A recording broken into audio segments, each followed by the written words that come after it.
और मैं विनय सर अपने विद्यार्थियों के ऊंचाई को, उनके गुण को, उनके अच्छाई को, उनके सद्गुण को सैल्यूट करता हूं। पिताजी परेशानियों में मुझे छोड़ देते थे, अब मुझे लगता है कि मुझे परिपक्व होने के लिए छोड़ देते थे। और आने वाले समय में भी आप लोगों ने देखा कि हर साल आपके सर्वोदय का रिजल्ट बेहतरीन आता है। गरीब गुरबा लोगों के लिए फ्री शिक्षा एकदम सर्वोदय में, इसलिए इसका नाम है सर्वोदय है।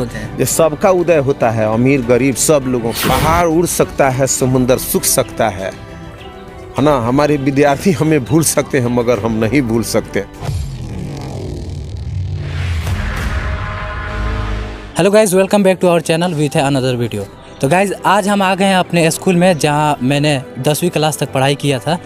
और जैसे कि मैं आपको बता दूं कि आज हम आपको मिलवाने वाले हैं एक ऐसे शख्सियत से जिन्होंने बहुत सारे डॉक्टर इंजीनियर अपने द्वारा पैदा किया। और सेकंड के मैं आपको बता दूं कि हमारे स्कूल के गुरुजी doctor professor Vinay Kumar sir. तो सर आपका बहुत बहुत स्वागत है हमारे चैनल में। आपके चैनल के लोगों को भी स्वागत है मेरे तरफ से और आपको बहुत बहुत आशीर्वाद है। Thank you. है ना कि आज आप इस मुकाम तक पहुँचे हैं कि झुग्गी झोपड़ी में पढ़ करके, और आज बहुत सारे आपके सब्सक्राइबर हैं और आपकी वीडियो को भी लोग देख रहे हैं, लाइक कर रहे हैं, शेयर कर रहे हैं। उन सभी लोगों को विनय सर की तरफ से कोटि कोटि नमन है। और तो सर सबसे पहले तो एक्चुअली में मैं यहाँ पे पढ़ा हूँ तो बहुत कुछ जानता हूँ स्कूल के बारे में, लेकिन जो नहीं पढ़े हैं, जो लोग जो वीडियो को देख रहे हैं, तो वो जानना चाहते हैं कि जो अपना स्कूल है सर्वोदय विद्यालय, वो कब और किन के द्वारा स्थापित किया गया? देखिए, विद्यालय मेरे पिताजी के द्वारा स्थापित किया गया 17 जनवरी 1994 में। और तब से मैं साथ साथ, हमारे पिताजी बहुत ही श्री दयानंद प्रसाद जो अभी 21 में गुजर चुके नहीं हैं, लेकिन है ना, उन्हीं के प्रयास से विद्यालय स्थापित हुआ। और मैं शुरू से फाउंडर शिक्षक रहा 94 से ही, और अभी तक मैं इसी विद्यालय में हूँ।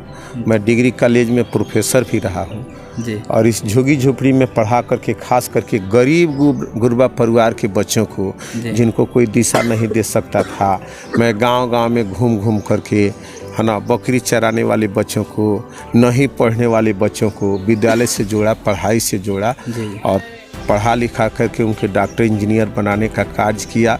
चूँकि उनका फाउंडेशन सही था, बेसमेंट सही था, है ना, तभी वो नीट की एग्ज़ाम निकाले, चाहे डॉक्टर बने, चाहे NITN बने, चाहे BITN बने। ये सब बचपन में बेहतरीन तरीके से पढ़ाई और मैट्रिक तक किए, तभी जाकर हो सका। जी सर, आपने जब संचालित करने लगा, आपके हाथ में जब जिम्मेवारी आ गया स्कूल का, तो सर उस टाइम तो आपके पास बहुत सारा परेशानियाँ आया होगा, तो आपने उस परेशानियों को किस तरह सामना किया? हाँ, देखिए, पिताजी परेशानियों में मुझे छोड़ देते थे। अब मुझे लगता है कि मुझे परिपक्व होने के लिए छोड़ देते थे। यदि आज हम उनके द्वारा मतलब बात बात में मदद किए जाते तो हम खुद नहीं सीखते। अब गांव देहात में बहुत सारी समस्याएं हैं, बहुत सारा राजनीति भी चलता है ना, लेकिन सबसे ऊपर उठ करके इस जवार क्षेत्र के लोगों ने मुझे जो प्रेम दिया, उस प्रेम का मैं ऋणी हूँ। कोटि कोटि नमन करता हूँ तमाम अभिभावक बंधुओं को, देखने वालों को, कि आम जनता से, सभी जाति वर्ग से मुझे बहुत प्रेम मिला, सबकी सहानुभूति मिली। मैंने कहा कि मैं एक गरीब किसान का बेटा हूँ और मैं समझ सकता हूँ कि गरीबी क्या होती है, समस्या क्या होती है। मैं गांव-गांव गया, हर चौक चौराहे पर गया, अपनी बात लोगों से कही, हमारी बात लोगों को पसंद आया, लोगों ने अपने बच्चों को भेजा। बहुत गरीब परिवार के बच्चे भी जो झुग्गी झोपड़ी में, पलानी में आज भी रहते हैं, आज भी देख सकते हैं आप, अपना कमरा घुमाएंगे तो सब पलानी ही पलानी या पेड़ पौधा यहाँ नज़र आएगा। तो इस प्रकृति के गोद में पढ़ाकर डॉक्टर APJ अब्दुल कलाम को देखिए, मछुआरे के घर पैदा हुए, सिंपल साधारण परिवार में इतिहास लिखने का काम किया, है ना। तो ऐसे बहुत लोग हैं जो गरीब गुरबा परिवार में पैदा करके, परम पूज्य स्वामी रामदेव जी महाराज को देखिए, उनके माता पिता अनपढ़ थे, फिर भी वो एक इतने बड़ी हस्ती पूरी अंतर्राष्ट्रीय स्तर पर बने हुए हैं। योग में उनका सानी नहीं है। तो मैं समझता हूँ कि मेहनत, परिश्रम ही पारस पत्थर है। जो व्यक्ति मेहनत करेगा, मैं खुद मेहनत करता हूँ, अपने विद्यार्थियों से भी बहुत मेहनत करता हूँ, और बड़े बड़े स्कूल को रिजल्ट में हमारा विद्यालय, आपका विद्यालय मात देते रहा है। आप लोग जब पढ़ते थे तो भी देखते हैं, अपने सीनियर लोगों को भी आप लोगों ने देखा, और आने वाले समय में भी आप लोगों ने देखा कि हर साल आपके सर्वोदय का रिजल्ट बेहतरीन आता है। जी, तो सर अभी जो स्थिति पर स्कूल है, इसको आप फ्यूचर में किस स्तर पर ले जाना चाहते हैं? फ्यूचर में तो देखिए, सपना बहुत होता है हर आदमी का। जी जी। अभी वहाँ तक CBSE बोर्ड से और बिहार बोर्ड से मान्यता मिल चुका है। जी जी। जो गांव छोटका सा दूसरा ब्रांच वहाँ पे, दूसरा ब्रांच इंग्लिश मीडियम से। हाँ, इंग्लिश मीडियम से है। जी जी। लेकिन मेरे को मैं जहाँ तक समझता हूँ, एक प्रोफेसर होने के नाते, डिग्री कॉलेज में प्रोफेसर होने के नाते, और 1994 से अभी तक पढ़ाने के नाते, कि अनुभव बहुत माने रखता है कि अंग्रेजी कैसे सिखाएंगे, गणित कैसे सिखाएंगे, विज्ञान कैसे सिखाएंगे, खेलते खेलते में कैसे हंसा खिला करके बच्चों को पढ़ाएंगे, ये बहुत माने रखता है। तो मैं बहुत अनुभवी शिक्षकों से पढ़ा भी। जैसे आपको भोपतपुर में हमारे अंग्रेजी के गुरुजी श्री जनार्दन चौबे जी हैं, श्री मनमोहन चौबे जी हैं, जो मैथमेटिक्स के हमारे गुरुजी रहे, और इधर इंग्लिश के हमारे गुरुजी डॉक्टर AK पांडे जी, जो हेड ऑफ डिपार्टमेंट हैं, है ना। प्रिंस सर भी रहे हमारे इंग्लिश स्पोकन के। तो बहुत सारे शिक्षकों से हमने सीखा है ना। हमारे रिलेशन में कि एक टीचर थे हमारे बुआ के ससुर जी, स्वर्गीय हलखोरी सिंह, वो भी हमें बहुत मैथमेटिक्स, संस्कृत, सभी विषयों को उन लोगों ने सिखाया। मैं अभी भी सीखने में विश्वास करता हूँ। आप लोगों से भी कोई अच्छा ज्ञान मिल जाए। हमारे विद्यार्थी बहुत सारे फिजिक्स, केमिस्ट्री, बायोलॉजी में अपना महारत रखते हैं। आप देखते हैं कि कोई BHU में पढ़ रहा है, तो मैट्रिक तक यहाँ पर पढ़ करके आगे वह मान लीजिए कि ISC BSc करता है, IIT करता है, NIT करता है, BIT करता है, तो मुझे अपने विद्यार्थियों के ऊंचाई को देख करके बहुत खुशी होती है।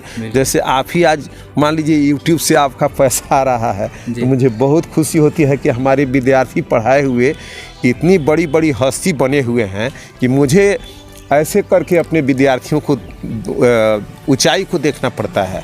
और मैं विनय सर अपने विद्यार्थियों के ऊंचाई को, उनके गुण को, उनके अच्छाई को, उनके सद्गुण को सैल्यूट करता हूँ जी, है ना। तो सर अभी जो एजुकेशन है, इसको लोग बिजनेस के पर्पस में भी ले रहे हैं। कहीं कहीं देखिए तो हर मार्केट हुआ चाहे तो वहाँ पे दुकान के अभाव में क्या नाम है, कोचिंग हुआ चाहे स्कूल हुआ, खुला हुआ है, तो उस पर क्या कहना चाहते हैं आप? देखिए, सबका अपना अपना ध्येय है, अपना अपना सबका तर्क है। मैं इन लोगों पर विशेष कुछ नहीं कहना चाहूँगा। अपना सुधार सबसे बड़ा सुधार। मैं जानता हूँ कि पढ़ाई जिसको व्यवसाय करना है हाँ। तो दूसरे चीज़ का करे, है ना। स्कूल का व्यवसाय वो न करे, हाँ। लेकिन यहाँ पर तो है खुद पढ़ाना नहीं आता है, हाँ। तो मैं पढ़वाता नहीं हूँ, पढ़ाता हूँ और पढ़वाता भी हूँ, दोनों करता हूँ। दोनों तो आज भी बच्चों को फ्री है। तुमको जिस दुकान से मन करे अपना स्कूल ड्रेस ले सकते हो, जूता ले सकते हो, कोई दिक्कत नहीं है, है ना। पुस्तक अपने यहाँ NCERT CBSE बोर्ड की मूल पुस्तकें चलती हैं, बहुत चीप एंड बेस्ट पुस्तकें हैं। आज भी मैं दावे के साथ कहता हूँ कि सरकारी पुस्तकें जो बिहार बोर्ड की हैं, उसके सामने भारत के किसी बोर्ड का कोई पुस्तक नहीं है, चाहे वो कोई भी बोर्ड हो।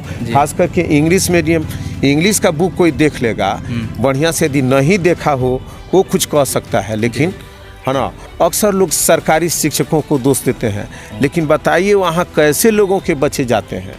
किताब सरकार पैसा देती है, लोग किताब नहीं खरीदते हैं, हाँ। सरकार पैसा देती है, लोग ड्रेस नहीं खरीदते हैं। काम धाम लगता है, प्रतिदिन बच्चे को लोग स्कूल नहीं भेजते हैं, टाइम से नहीं भेजते हैं, बच्चे साफ सफाई नहीं जाते हैं। तो सिर्फ शिक्षक लोगों का दोष देना ठीक नहीं, हाँ। जी। तो अब ये व्यवसाय वाले जो शिक्षक हैं, उनसे मैं दूर रहता हूँ, उनको नमस्ते करना चाहता हूँ, है ना, कि आप जो कर रहे हैं आप अपने लिए कर रहे हैं, हम अपने तरीके से अपने ढंग से कर रहे हैं और बहुत कम फी में पढ़ा करके जी। तो अभी फी कितना चल रहा है सर अपने? बस 400-500 फी है अपने यहाँ जी, हाँ। नर्सरी पहला ऐसा, हाँ, सब बस यही लगभग 400-500 हाँ। और आप देखते हैं मैट्रिक में रिजल्ट कैसा होता है, हर साल देखते हैं जी बिल्कुल। तो और आपसे जानना चाहते हैं कि बहुत सारे लोग हैं जिनकी स्थिति बहुत दयनीय है, आर्थिक स्थिति, तो उनके लिए आप क्या मुहैया कराते हैं? एकदम फ्री में शिक्षा देते हैं, कोई पैसा नहीं कोई लगता। पैसा नहीं। किताब उताब भी प्रोवाइड करते हैं। वो अच्छा। तो आप लोग जब पढ़ते थे तो भी होता था, आज भी होता है, कल भी होता रहेगा। गरीब गुरबा लोगों के लिए फ्री शिक्षा एकदम सर्वोदय में, इसीलिए इसका नाम है सर्वोदय है। जो सबका उदय होता है, अमीर गरीब सब लोगों के लिए है। जी जी। है ना, जो समर्थवान है वो पैसा देते हैं तो उसे हम अपने शिक्षकों का पेमेंट दे लेते हैं। अभी कितने टीचर लोग हैं स्कूल में? अभी यहाँ वहाँ मिलाकर के 22 टीचर्स हैं, 700-800 स्टूडेंट्स हैं अपने यहाँ। अच्छा। सबसे ज़्यादा हमारा फोकस है ना अंग्रेजी, हिंदी, गणित, विज्ञान पर रहता है। भाषा के भी विषय पर भी रहता है, क्योंकि मैं समझता हूँ कि जब तक हिंदी बढ़िया से नहीं सीखेगा तो वो अंग्रेजी नहीं सीख सकता बढ़िया। सही बात है ना। और अंग्रेजी के शिक्षक को बढ़िया हिंदी भी आनी चाहिए और बढ़िया अंग्रेजी भी आनी चाहिए। सिर्फ यदि अंग्रेजी जानता है तो अपने क्षेत्र में वो सक्सेसफुल नहीं हो सकता है। है ना। अब कुछ लोग 2-4 लाइन अंग्रेजी बोल लेते हैं, पूरा फुली इंग्लिश मीडियम पढ़ाएं तब ना हम जाने। जी जी। हम तो चुनौती देते हैं कि किसी में दम है तो आए हमसे बहस करे। हमसे क्या, हमारे स्टूडेंट सबसे बहस करे, उसके बाद हमसे आए। ठीक ना। हाँ। तो ये मार्केट का जो शामपुरा संदापुर मार्केट में जो सर्वोदय विद्यालय अपना है, तो ये मार्केट का सबसे पुराना स्कूल है? पुराना स्कूल है और आज भी पलानी में है, देख रहे हैं। अपना कमरा चारों ओर घुमा करके देख सकते हैं। बच्चों की संख्या न कल कम थी ना आज है। यही नीम का आम का पेड़ है इधर, वहाँ हम पढ़ाने का काम करते हैं नीचे बैठ करके। और मुझे खुशी होती है, धनी मनी परिवार के बच्चे जिसके घर नौकर चाकर लगे हैं वो बच्चे यहाँ पर प्रेम से स्कूल को बहारते हैं। और वो मतलब अपने आप को खुशकिस्मत समझते हैं कि मुझे आज स्कूल का सेवा करने का मौका मिला। कुछ ऐसे विद्यार्थी हैं जो कहते हैं कि सर कुछ सेवा का मौका हमें भी दीजिए। तो मैं समझता हूँ कि सेवा करने वाला व्यक्ति खोजता नहीं है, वो जहाँ जाता है तहाँ लग जाता है। जैसे आज आप अपने सर जी की सेवा कर रहे हैं, इस ऊंचाई तक पहुँचे हैं। तो सर जैसे आपके अपने स्कूल के पहले जो पुराने स्टूडेंट थे आपके और अभी के स्टूडेंट, इंक्लूडिंग बिहेवियर को लेकर आप क्या कहना चाहते हैं? देखिए, तो पूरे ज़माने में चेंजिंग हो रहा है जी। पहाड़ उड़ सकता है, समुंदर सूख सकता है ना। हमारे विद्यार्थी हमें भूल सकते हैं मगर हम नहीं भूल सकते हैं। जी जी। है ना। अभी की जो जनरेशन है थोड़ा सा आजकल थोड़ा गार्जियन के खिलाफ अभी भी मेरे यहाँ 99+ पढ़ने वाले विद्यार्थी हैं। कोई लंद फंदे स्टूडेंट नहीं है, मेरी बात को समझते हैं और होमवर्क पूरा करके लाते हैं। इसके लिए मैं क्षेत्र में भी घूमते रहता हूँ और किसी विद्यार्थी को आज भी मैं पनिशमेंट दे दूँ, मार दूँ, डांट दूँ, बोल दूँ तो बुरा नहीं मानते। तो ये सर्वोदय विद्यालय के लिए बहुत शानो शौकत की बात कही जाएगी। और एक भी विद्यार्थी हमारे मार्केट में इधर उधर बेमतलब के नहीं जाते। बेटियों को भी मैंने देखा है कि कभी मतलब है ना ड्रेस कोड से ही पहचान में आ जाएगा कि ये सर्वोदय के स्टूडेंट्स हैं। उनके साइकिल चलाने के ढंग से, उनके बोलने के ढंग से, बातचीत करने। बाज़ार के तमाम लोग भी कहते हैं कि सर आपके विद्यालय के विद्यार्थी आते हैं तो बड़ी मतलब संस्कार से बात करते हैं। देखिए, शिक्षा का मतलब ही संस्कार है, तो हम संस्कार पर भी, शिक्षा पर भी, दोनों पर हम फोकस रखते हैं। इंग्लिश मीडियम पर भी हमारा बहुत ध्यान रहता है। सबसे ज़्यादा घंटियाँ अंग्रेजी की हैं, स्पोकन का है, ट्रांसलेशन का है, ग्रामर का है, इंग्लिश बुक का है। सभी स्कूलों में जहाँ तक 5-6 घंटियों की पढ़ाई होती है, वहीं हमारे यहाँ 9 घंटे की पढ़ाई होती है। कितने बजे तक होता है पढ़ाई? देखिए, पढ़ाई के लिए तो 9 बजे से 4 बजे तक टाइम है, लेकिन सब आजकल जानबे करते हैं स्कूलों की देखा देखी हो गई है।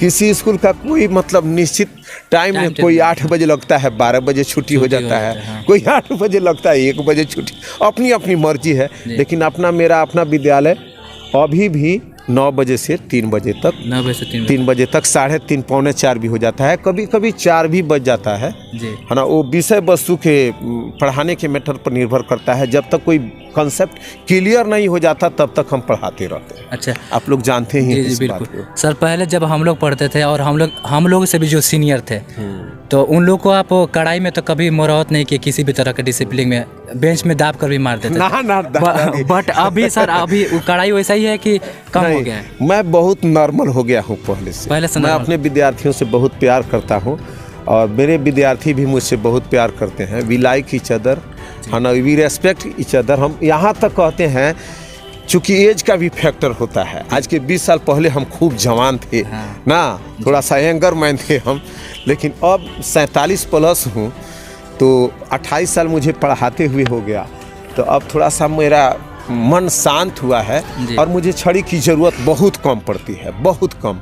और मेरे विद्यार्थी फ्लुएंटली सब अंग्रेजी बोलते हैं, जबकि अंग्रेजी पर मतलब हमने कभी डांटा नहीं, चलाया, पीटा नहीं, दौड़ाया नहीं, बेंच में नहीं दाबा, किसी को गुजारा नहीं उगाया, लेकिन सब फ्लुएंटली अंग्रेजी बोलते हैं। पार्ट लेसन का समरी हुआ आराम से लिख सकते हैं, हिंदी को अंग्रेजी में, अंग्रेजी को हिंदी में, है ना, सब टोटल, हाँ सब आता है बच्चों को। मैथमेटिक्स तो दाना दन हल करके दिखाते हैं, mathematics is the master of all subject, आप जानते ही हैं, सब आप लोग थे। चलिए सर, बहुत बहुत शुक्रिया आपको हमारे पास टाइम देने के लिए। चलिए, आपको भी बहुत बहुत आशीर्वाद कि आप आए अपने गुरुजी के पास, और आपके चैनल देखने वाले, लाइक करने वाले सब लोगों से मैं आग्रह करूंगा, निवेदन करूंगा कि आप लोग शेयर करें, लाइक करें और हमारे याज बाबू को आगे बढ़ाएं। और साथ में झुग्गी झोपड़ी पलानी वाले स्कूल पर भी ध्यान दें कि झुग्गी झोपड़ी पलानी में भी पढ़ाई होती है। पढ़ाई किसी की बपौती नहीं है कि बस वाला ही पढ़ाएगा, टाई वाला जो बांधता है वही पढ़ाएगा, जूता पहनता है वही पढ़ाएगा, भाई धोती कुर्ता वाला भी पढ़ा सकता है। पुनः एक बार सबको कोटि कोटि नमन, नमस्कार। Thank you sir.